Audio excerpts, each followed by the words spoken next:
So basically, the LNG market is, I would say, more flexible than the oil market because it can rely on a wider fleet of cargoes, traveling around the globe. And as well, there are many more, let's say, sites or routes from which the LNG can be sourced. We have seen from the beginning of the year new players in the supply and demand picture. So in terms of producer, we know there are countries in Northwest Africa who started delivering LNG to the market. We also see more capacity coming from Canada.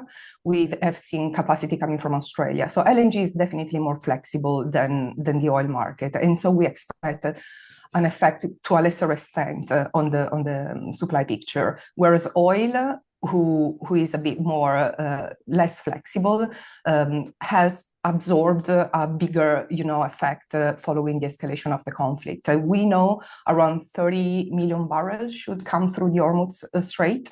So in terms of supply, it's definitely more affected, the oil supply, than the LNG. And despite the fact LNG could be affected by the escalation of the conflict, again, I want to stress the great flexibility of the commodity. So there are alternative routes.